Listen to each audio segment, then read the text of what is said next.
तो एक पुरानी स्टोरी टाइम वीडियो में मैंने तुम्हें मेरे बचपन का प्यार 8th क्लास वाली गर्लफ्रेंड काजू कतली के बारे में बताया था। आज थोड़ी सी और स्टोरी सुनाने वाला हूँ मैं तुम्हें मेरी और काजू कतली की, जिसके बाद तुम डेफिनेटली बोलोगे निश्चय भाई तुम क्या नमूना था यार, क्या नमूना था। मतलब बचपन में ना कार्टून था मैं पूरा। वो तो तुम अभी भी है, गजब बेइज्जती है। तो ये बात है जब काजू कतली ने मुझे प्रपोज करा था उससे 2 हफ्ते पहले की। हाँ बाय द वे मैंने ये चीज पहले भी बताई है कि काजू कतली ने मुझे प्रपोज करा था। मैं वैसे भी कर ही नहीं सकता था क्योंकि मैं बहुत बड़ा फट्टू था। मैं इतना ज्यादा शाय, इतना ऑकवर्ड, इतना इंट्रोवर्टेड था कि लड़कियों से बात करना तो दूर की बात है, कोई लड़की अगर मेरे को आके सामने से हाय भी बोल देना तो मैं ओके। आई वाज वेरी भोंदू। एंड इस दिन से पहले तक काजू कतली और मेरे बीच में सिर्फ पता है कितनी इंटरेक्शन हुई है। वो 4 सीट अगर छोड़ के बैठती थी तो मैं ऐसे घूम के देखता था और वो मैं देखता था वो मेरी तरफ ही देख रही है और मैं ऐसे कांप जाता था भाई, पैर ऐसा हिलने लग जाते थे मेरे के, हाय राम मुझे ही देख रही है, बाप रे अब क्या होगा। वो मेरे पास आई लंच ब्रेक में एंड शी टोल्ड मी कि उसका बर्थडे है 2 दिन बाद एंड शी वांट्स कि मैं उसके बर्थडे पे आऊं। एंड आई वाज लाइक एक सेकंड, मैं, तू मुझे बुला रही है, तू सच में मुझे बुला रही है, पर तेरी मेरी तो आज से पहले स्कूल में कभी कोई बातचीत भी नहीं हुई एंड तू चाहती है मैं तेरे बर्थडे पे आऊं। Are you sure? श्योर पक्का ना? बोले हाँ तू आई हो, मेरा भाई भी होगा वहां पे और बाकी स्कूल के फ्रेंड्स वगैरह होंगे तो कोई टेंशन नहीं है। मैंने कहा ठीक है अब तूने बुलाया अब तो जाना पड़ेगा, जाना पड़ेगा। काजू कतली का बर्थडे वाला दिन आया, मैं सज धज के तैयार होके काला चश्मा लगा के वो भी रात में उसके घर पे पहुंचा। उसने दरवाजा खोला और मेरे को देख के कहती है रात में काला चश्मा। एंड आई वाज लाइक या व्हाई नॉट। हक दिया भाई, इतनी छोटी सी बात पे हक दिए बे। उसने बोला घर के अंदर आइए। मैं घर के अंदर गया, वहां पे देखता हूँ 15 लड़कियां, कोई लड़का नहीं सिर्फ लड़कियां बैठी हुई है, सारी उसकी स्कूल की दोस्त। आई वाज लाइक एक सेकेंड, ये तेरे बर्थडे की पार्टी चल रही है या महिला सम्मेलन?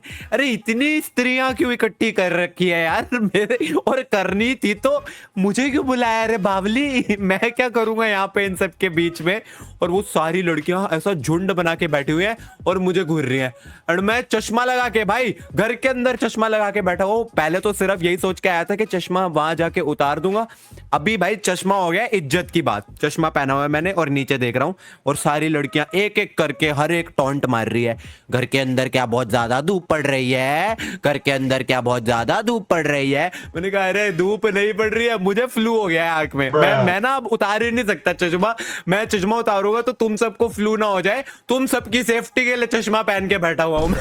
अरे भाई अब अभी भाई समझ ही नहीं आ रहा चश्मा उतार के इन सबकी आंखों में देखूं कैसे। इससे बेटर है चश्मा पहन के रखता हूँ, नीचे तो देख पाऊंगा। पर इतना काफी नहीं था मेरे जले पे नमक छिड़कने के लिए। थोड़ी देर के बाद काजू कतली अपनी पेट स्क्विरल ले आई सबको दिखाने के लिए। पेट कुत्ता और पेट बिल्ली तो सुना था, पेट स्क्विरल, और मेरे मुंह के सामने रख के मुझसे पूछ रही है कैसा है, प्यारा है ना? लाइक बहुत अच्छा है पर मेरे से थोड़ा दूर करो इसको। अरे मैं डरपोक होता था भाई, मेरे को ये पेट्स वगैरह से बहुत ज्यादा डर लगता था। वो पेट स्क्विरल देख के मैं उसको हाँ इसको मेरे से दूर रखो दूर रखो, और सारी लड़कियां मुझ पे हंस रही है। साला और झंड हुई मेरी। बस इससे ज्यादा इंसल्ट मेरा कोमल मुलायम दिल और सहन ना कर पाता, तो मैं बाथरूम में गया और वो उस जमाने में वो सोनी एरिक्सन का फ्लिप वाला फोन होता था मेरे पास, उससे मैंने पापा को फोन मिलाया, पापा मुझे ले जाओ मैं कहाँ फंस गया।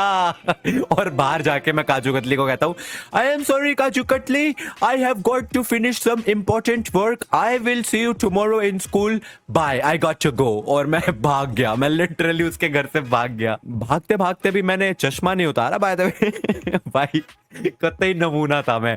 एनीवेज एक बहुत ही दुखद दिन मेरी जिंदगी का यहाँ पे खत्म हुआ। अब इस दिन के 11 दिन के बाद मेरी मैथ्स की ट्यूशन चल रही होती है एंड मेरे को अचानक से मेरे फोन पे एक टेक्स्ट आता है टी, वो भी एकदम रैंडम अननोन नंबर से। तो मैंने उस पे रिप्लाई बैक करा हु इज दिस, एंड सामने से रिस्पॉन्स आता है hi this is kaju katli, sorry गलती से सेंड हो गया। एंड आई वाज लाइक एक सेकंड तेरे पास मेरा नंबर कैसे आया? एंड मेरी मैथ्स की ट्यूशन चल रही है, मैं कॉपी के नीचे रख के फोन अपना मस्त चैटिंग कर रहा हूँ। आधे घंटे हमारी चैटिंग हुए जा रही है एंड आधे घंटे के बाद एकदम से एक मैसेज आता है I love you. And I was like रुक जा, stop right there, same, you love me, same, done, हो गया, खत्म, tata, final, bye bye, good bye, हो गई, बन गई तू गर्लफ्रेंड। उसके मैसेज की बस आने की देर थी, मैसेज आते ही सेम टू सेम हो गया भाई, डन हो गया। शाम को उसने बोला कि मार्केट के पास मिलने के लिए आ जाओ। आई वाज लाइक वाओ, मेरी लाइफ की फर्स्ट डेट भाई, रेडी वेडी ओके, मैं पहुंच गया। अब 8वीं कक्षा का निब्बा निश्चय वहां पे काजू कतली का इंतजार कर रहा है एंड वो सामने दिखती है मेरे को चलते आते हुए काजू कतली। देखा जो तुझे यार दिल में बजी गिटार।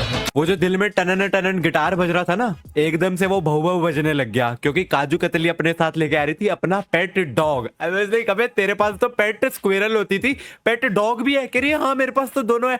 मैंने कहा अरे तो दोनों है तो मतलब तू हर जगह इनको साथ लेके घूमेगी, चिड़ियाघर खोल ले पूरा। 15 मिनट हम वहां मार्केट में खड़े रहे और 15 मिनट तक उसका कुत्ता बस मेरे को गुस्से से घुर्राता हुआ देखी जा रहा है कि अब काट दूंगा साले, मेरी मालकिन से दूर रहा, अब काट दूंगा। आई वाज लाइक काजू कतली तू घर जा, मैं घर जाता हूँ, वरना ये आज मेरे को काट के ही दम लेगा। और एक बारी को मैंने उसके कुत्ते को फिर इग्नोर कर दिया था। वहां से मेरे अपार्टमेंट का एक लड़का स्कूटी पे निकल रहा था, उसने मेरे को देख लिया और मेरे को देख के ऐसे तिरछी नजर दे रहा था कि अब बताऊंगा बेटा, सबको बताऊंगा। उसके पीछे अलग भागना पड़ा मेरे को अपार्टमेंट तक के, भाई किसी को मत बताइए।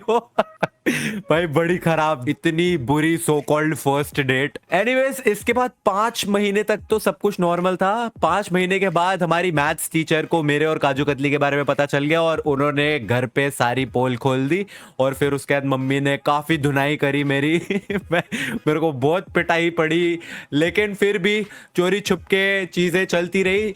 ऑलमोस्ट 6 महीने हो चुके थे रिलेशनशिप को एंड काजू कतली जो है वो बस से घर जाती थी एंड मैं सेल्फ स्टूडेंट होता था। तो वो बस से जा रही थी एंड मैं नीचे खड़ा हुआ था एंड उसने एक लेटर फेंका मेरे लिए एंड उसने ऊपर से चिल्ला के बोला कि ये लेटर को पढ़ लियो। मैं बहुत ही शातिर, पहले मैंने वेट करा कि उसकी बस चली जाए, उसके बाद मैंने आराम से लेटर उठाया। अब मुझे पता था लेटर उठाते कि इसके अंदर उसने ब्रेकअप के बारे में लिखा हुआ है क्योंकि हमारे बीच में चीजें अब उतनी अच्छी तो चल नहीं रही थी। मैंने देखा अंदर उसने 8 से 10 हजार लेटर्स का पता नहीं क्या पूरा भयंकर ऐसे लिखा हुआ है जिसकी लास्ट लाइन में उसने लिखा हुआ है ब्रेकअप। मैंने सिर्फ वो लास्ट लाइन पढ़ी और लेटर को फाड़ दिया और वहीं पे फेंक दिया। अगले दिन मैं स्कूल गया, उसने मेरे से पूछा तूने लेटर पढ़ा? मैंने कहा नहीं, एक्चुअली जब तूने वो लेटर फेंका ना, मैं जैसे ही उठाने लगा वो हवा से वो गाड़ी के नीचे चला गया और फिर मैं उसके नीचे गया जैसे ही उसको उठाने के लिए, तो वो और आगे आगे उड़ते हुए गया। उसके बाद वो मेरे को मिला ही नहीं। यार तूने उसमें क्या लिखा था? वो मुंह पे बोल ही नहीं पाई और मेरी इस टैक्टिक की वजह से हमारा रिलेशनशिप 2 महीने और चल गया। लेकिन उसके बाद फिर फाइनली ब्रेकअप हो ही गया क्योंकि वो आउट ऑफ इंडिया चली गई। लेकिन मैं बहुत बड़ा नमूना था, बहुत बड़े वाला नमूना कसम से। एनीवेज आई होप आपको ये नमूनगिरी मेरी जो है पसंद आई हो। अगर आपके साथ ऐसा कुछ हुआ है, if you relate with this, तो कमेंट्स में जरूर बताना। I will be reading your stories and अगर स्टोरी पसंद आई हो तो वीडियो को लाइक भी कर देना। मेरी तबीयत थोड़ी सी खराब थी इसलिए शायद मेरी आवाज थोड़ी सी अजीब सी लग रही होगी, काम चला लेना। आई will see you guys in the next video. तब तक के लिए थैंक्स फॉर वॉचिंग।